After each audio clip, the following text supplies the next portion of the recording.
You tonight. Thank you for all the work that you do for the Lord in the kingdom in this part of the state. So thankful for you, thankful for Richard and his good family, and for your leadership, and so grateful to be here with you tonight. We will be in Exodus chapter 20, kind of the main text, camping out there. And we'll begin in verses 2 and 3 in just a moment. Exodus chapter 20, we'll begin in 2 and 3. It's been almost 2 years since the collapse of the Champlain Towers condominiums there in Surfside, Florida. That's just outside of Miami. It killed 98 people as it collapsed overnight, presumably many of them asleep. And to a disaster kind of to that degree, it's not surprising that very little official has come out in terms of the cause. There have been several statements that have been made. There are a lot of lawsuits that have already been filed, so that kind of muddies the waters. In some ways, that forces some information to become public, but in other ways, it kind of seals some things, and so it complicates a lot of things. There's a team of engineers, though, that were kind of interviewed early on. And one of their preliminary just summaries was something along these lines as far as the cause.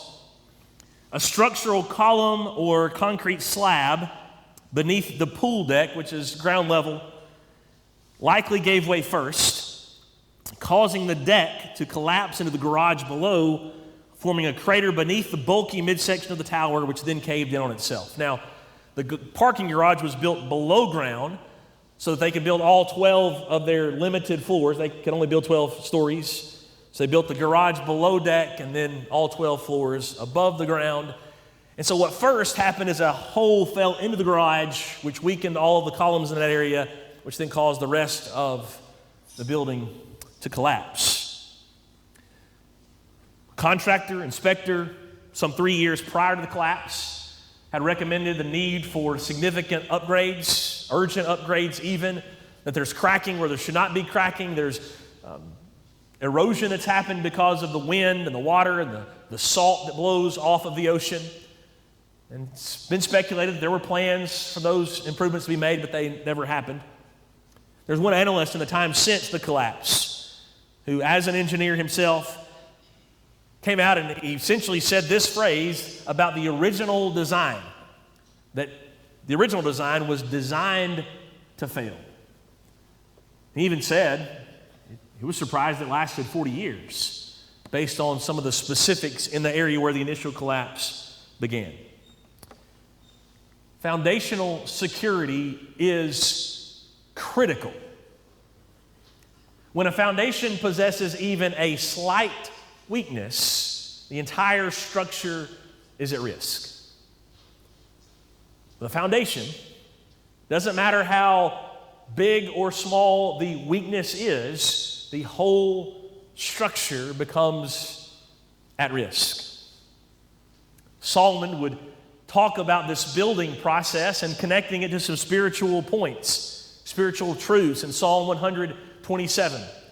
Presumably, maybe even related to his building of the temple. Unless the Lord builds the house, those who labor build it in vain. You remember how Jesus closed the Sermon on the Mount, Matthew 7, beginning in verse 24. Whoever hears, or everyone who hears these words of mine and does them will be like the wise man who built his house on a rock. That house withstands the storms of, quote, life, no doubt, but especially withstands the judgment, the righteous judgment of God. That's true about a building. That's true about an individual life. It's also true about a people, a nation. It's true about a special, chosen, holy nation of God.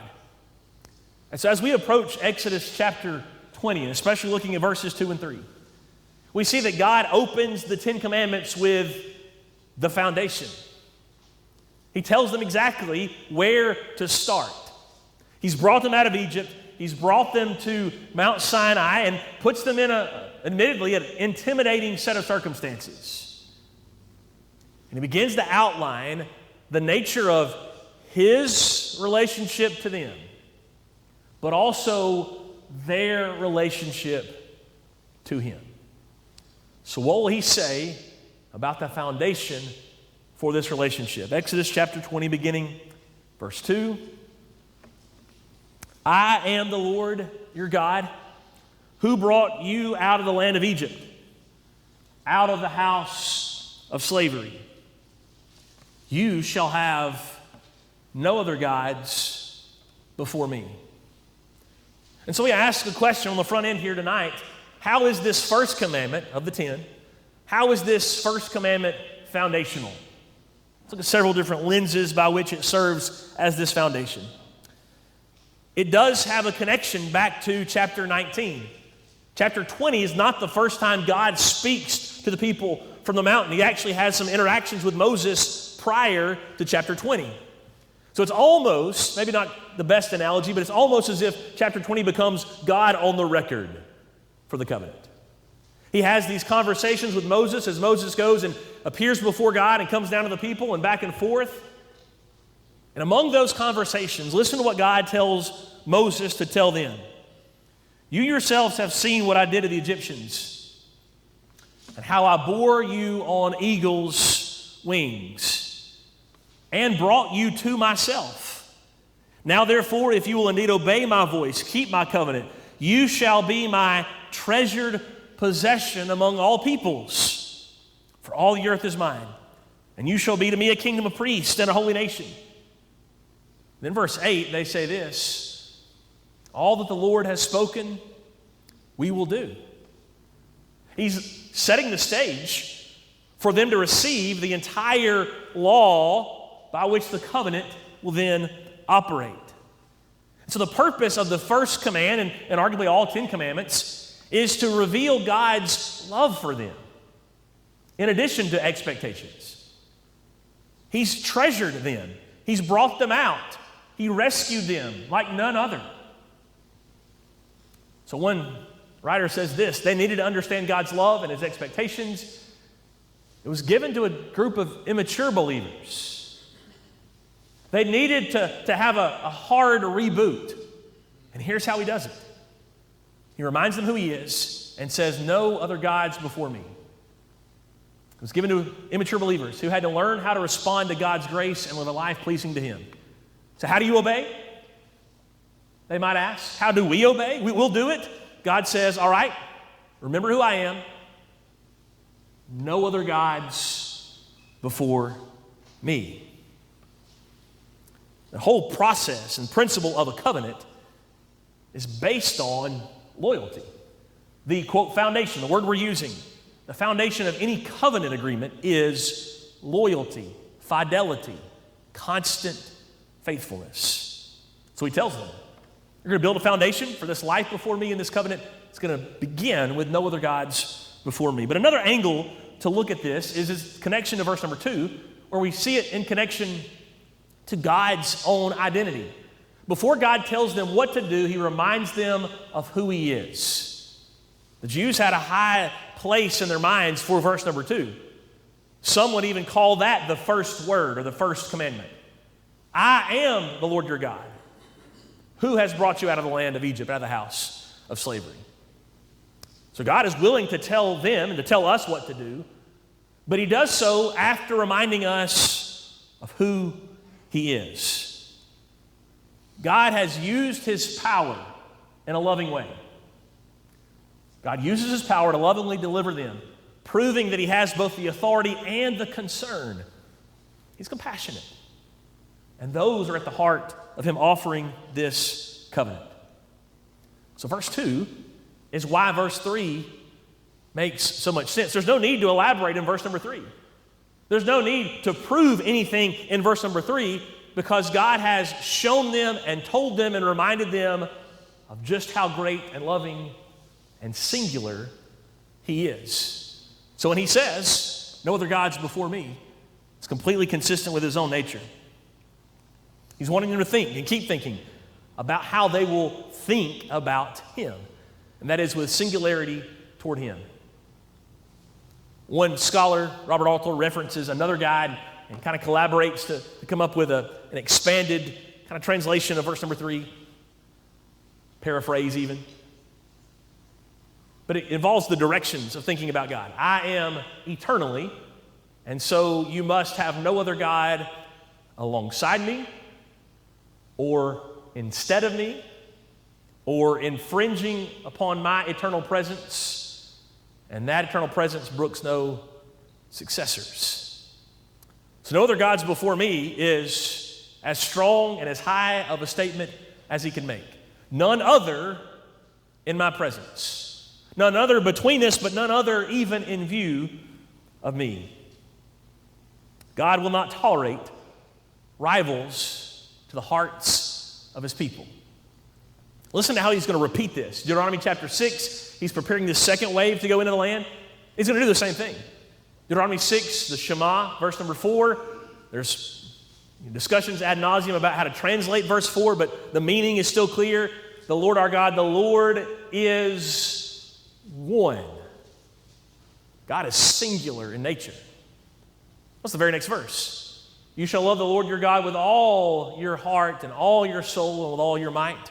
Verse 5 is an expansion of Exodus 20, verse 3. It's the positive wording of the same concept of the first commandment. You shall have no other gods before me. Well, when we love God with all of our being, there's room for none other.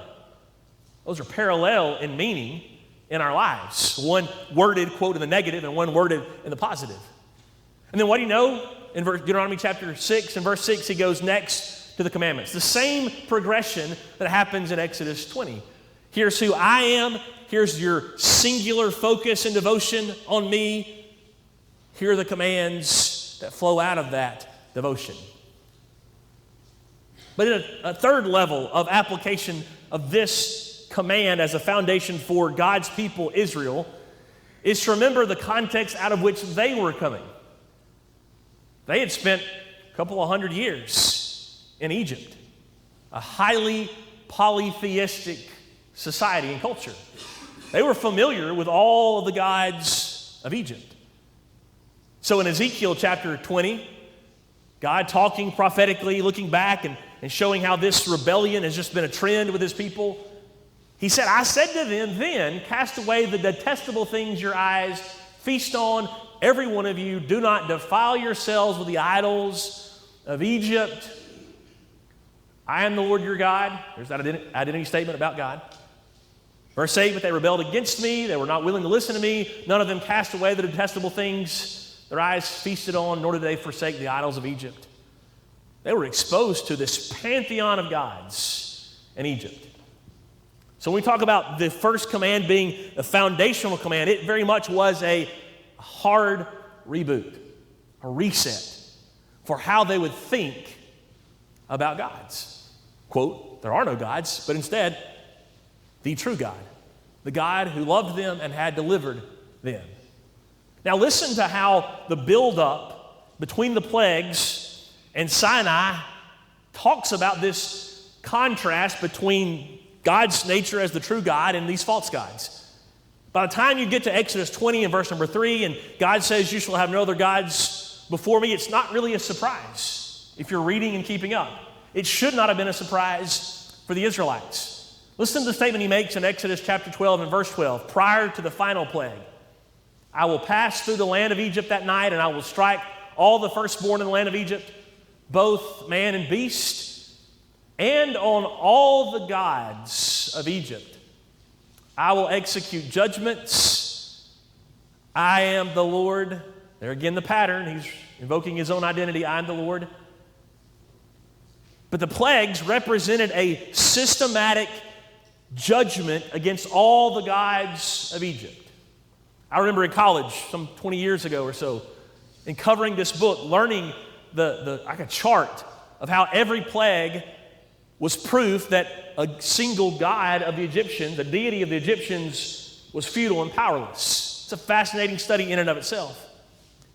But for the longest, just really up until recently in studying for this, I believed that God's primary purpose in doing that was for the sake of the Egyptians, to prove to the Egyptians, you can't hold my people any longer, you've got to let them go. Now, there was that purpose, he stated it. But over and over and over again, this God, that God, this God, that God, God proves he's more powerful. But think about this. What was the intended lasting impact for the Israelites, who had lived for centuries in that system, among that system. And now what they had grown comfortable with, they got to see over and over and over again their futility and their powerlessness in the presence of the true God and the true God who loved them. When they were delivered and on the shores of the Red Sea, and they sang the song of Moses, "Who is like you, O Lord, among the gods? Who is like you, majestic in holiness, awesome in glorious deeds, doing wonders?" Clearly the answer is no one is like you. Then Exodus chapter 18. This is fascinating because it's said by Jethro to Moses. Jethro is Moses' father-in-law, a Midianite priest. He's an outsider. And listen to what revelation he has. Jethro says this, "Now I know that the Lord is greater than all gods, because in this affair they dealt arrogantly with the people." He recognized the Israelites were set free, not because of the Israelites, but because of God. And he says, look, there was this showdown between the God of the Israelites and all the gods of the Egyptians, and their false gods were cruel and ruthless and arrogant. But this God is different. He's greater. He's powerful and he's loving. He delivered them by the might of his strength, but also by the compassion of his heart. Jethro, an outsider, saw the basis for why God could and would say, "No other gods before me."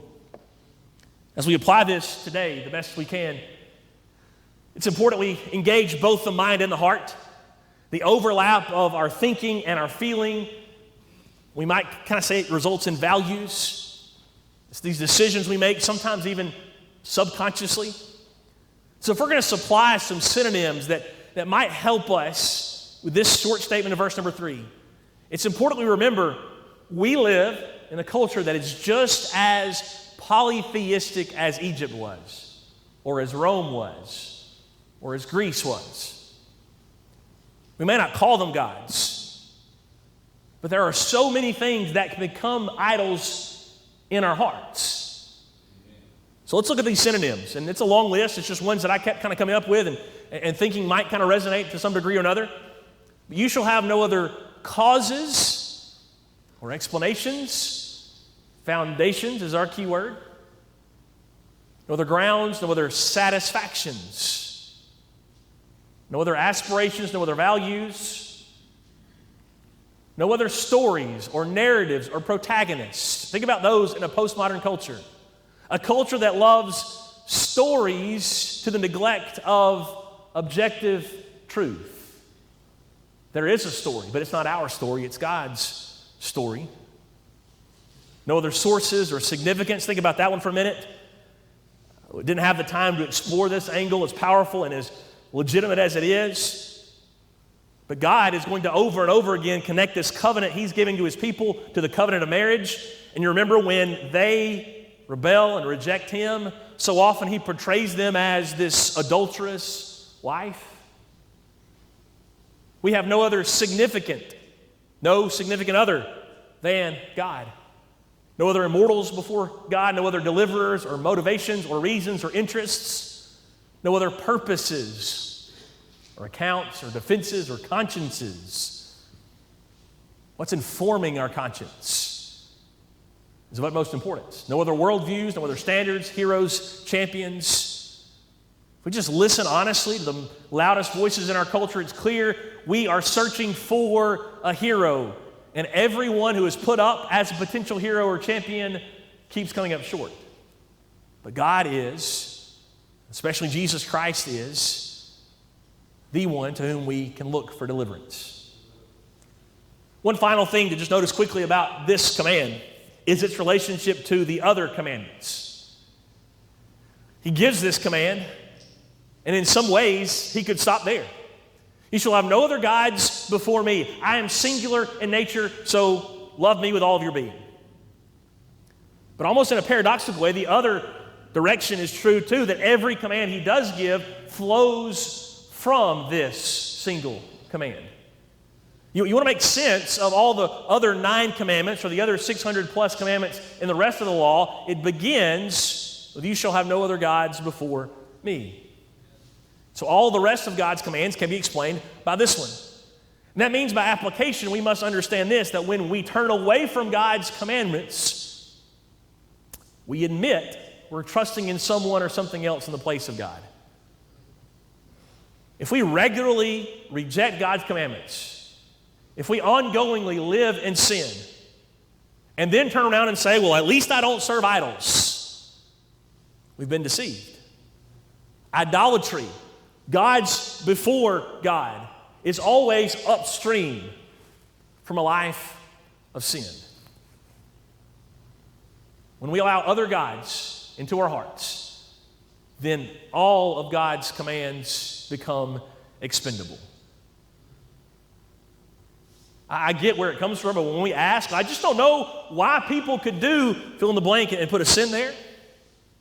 Anything's possible when we reject the singularity, the oneness, and the love and compassion of God.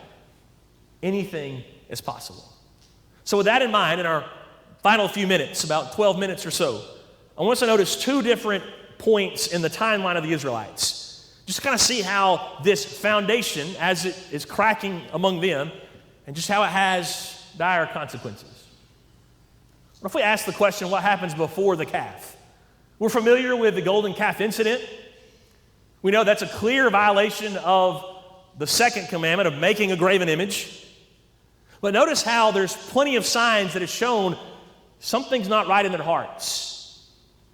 And they fly right through breaking the first commandment of having something in their hearts before God before they ever get to where they build a calf out of gold. Exodus chapter 20, verse number 18 is immediately following the 10th commandment. So God has literally just said, don't covet after your neighbor's possessions or anything he has. And immediately after that, the people kind of interrupt and they're afraid. So they say this, when the people saw the thunder and the flashes of lightning and the sound of the trumpet and the mountain smoking, the people were afraid and trembled, and they stood far off, and they said to Moses, you speak to us, and we will listen. But do not let God speak to us, lest we die. Who's the center of their story? Who's the center of their existence? You hear the selfishness, right? We cannot stand to hear from God, so we want you to speak to us. You help us out, Moses. So what we already see is they're wrongly assuming they're in a position to negotiate with God. Who brought them out? They didn't bring themselves out, God did. But they think that somehow because of his compassion, perhaps, I don't know where this comes from, but they think, hey, we like that you brought us out, but we need to negotiate a few things after those 10 commandments. That's scary. So they said to Moses, how about you just speak to us and we'll listen. Well, keep going. Verse number 20. Moses said to the people, do not fear, for God has come to test you that the fear of him may be before you, that you may not sin. Now Moses uses the word fear twice, but there's 2 different directions of the fear. So we might summarize his statement by saying this, do not be in terror, for God has come to test you that the reverence of him may be before you, that you may not sin. So notice what happens. They say, Moses will listen to you, but God's too scary. Moses speaks, tells them what to do, and says, turn toward God. What do? Look at verse 21. The people stood far off, while Moses drew near to the thick darkness where God was. It's appalling and it's offensive and blasphemous when they fashion that golden calf, but look at their hearts right here at the giving of the commandments. They try to negotiate and say, Moses will listen to you, he's too scary. Moses says, okay, then go back to God. And they immediately reject that earthly messenger because he said what they didn't want to hear. There's already gods before the true God in their hearts. They've already rejected this notion that they will listen and submit to him. So Moses he tells them not to be terrified. but instead be reverent in your fear. It's not God's intention to destroy them, but to save them. Instead of cringing in terror, God wants them to joyfully obey him. God desires reverence that leads to our obedience, not terror that leads us into disobedience. Here's how that's true. If simply hearing the law was such a frightening experience, we can empathize with them. Yes, it's scary. It's challenging. But how much more terrifying is it to then break the laws? We don't gain any ground by ignoring the laws. It's frightening, it's intimidating, but it's far more frightening to reject the laws. And that's exactly what they do. They've allowed some value, some fear into their hearts. That's driven this wedge between them and God and his laws, his covenant. So their unhealthy fear drew them further away from God, while Moses' respectful fear drew him nearer to God's presence. We talk about how it's a healthy thing to fear God, keep his commandments from the end of Ecclesiastes, for example. Well, you see Moses living out that kind of fear. And you see the people living out the opposite kind of fear. Fear that drives us away from God is unhealthy. They could not imagine staying in his presence any longer. Moses could not stand the thought of being away from God any longer. And that was the difference. They're following the same path that we have kept following throughout the millennia of time. So what happens is, of course, they try to put it on Moses. He goes up to the cloud. He stays 40 days, 40 nights. Exodus 32, verse 1, when the people saw that Moses delayed to come down the mountain, they gathered themselves up and said, "Make for us gods who shall go before us. As for this Moses, the man who brought us up out of the land of Egypt, we do not know what has become of him." So shocker, right? They put Moses in the place of God, and when Moses doesn't meet their expectations, they shrug and they move on to something else, to someone else, Aaron in this instance, who gives in to their desires. They're falling victim to the same selfish thinking that began in the garden when Adam and Eve listened to the words of a serpent instead of the words of God, when they gave in to their own desires instead of the desires of God that they got to walk with. They're following the same pattern that you see Paul outline in Romans chapter 1 that will lead to any sin. And while his emphasis in Romans 1 is upon the Gentiles, it's still true for each of us, any of us, even these Jews, as they reject God. Listen to how closely Romans 1:21 mirrors Exodus 22 and 3. Although they knew God, they did not honor him as God. You shall have no other gods before me. They did not honor him as God, nor did they give him thanks. I am the Lord your God who brought you out of the land of Egypt, out of the house of slavery.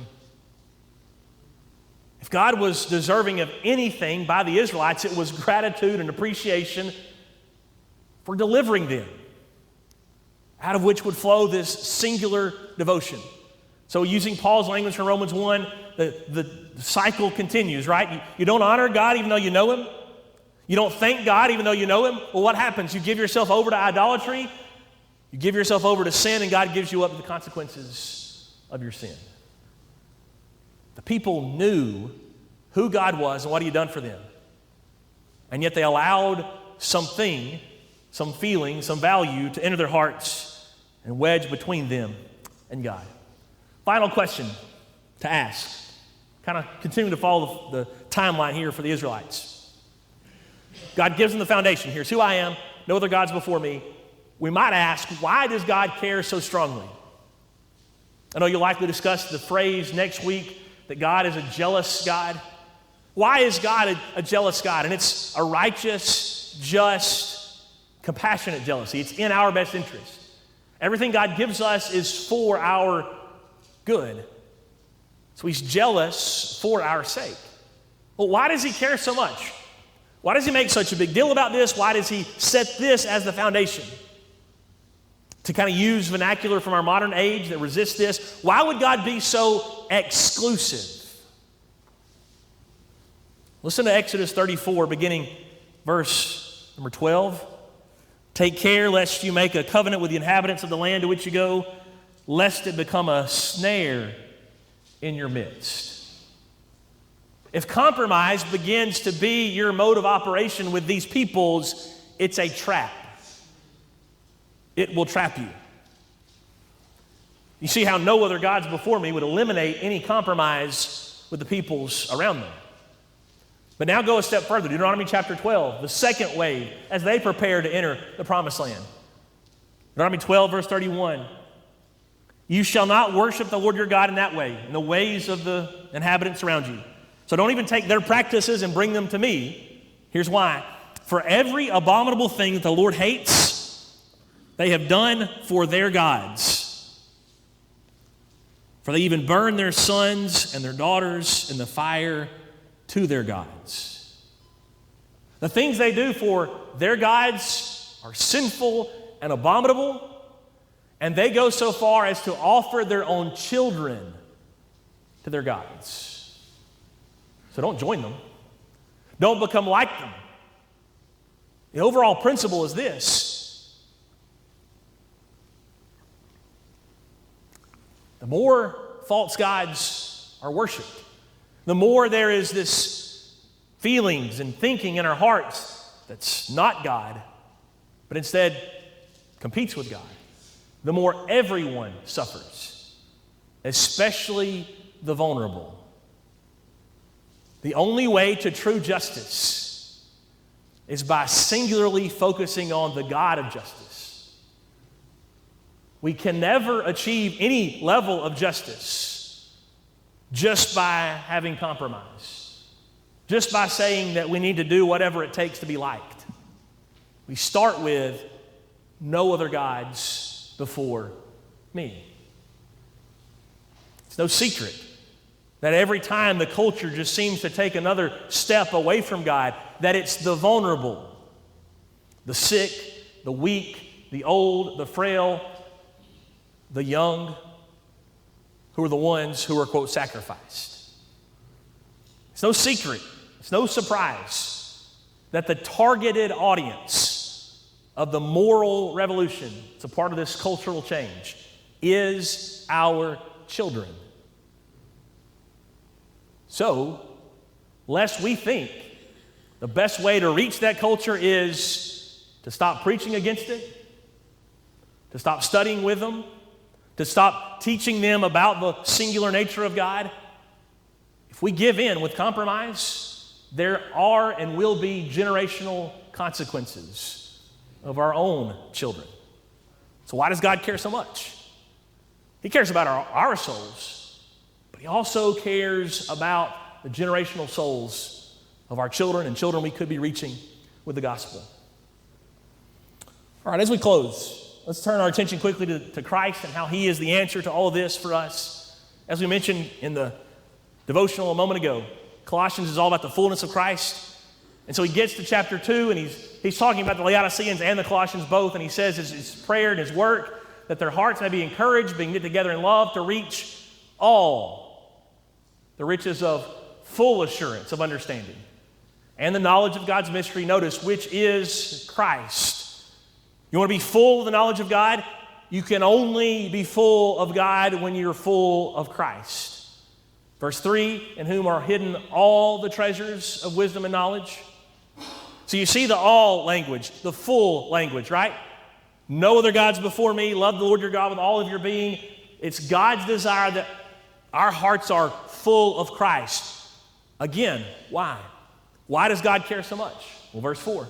I say this in order that no one may delude you with plausible arguments. The arguments sound enticing, he says.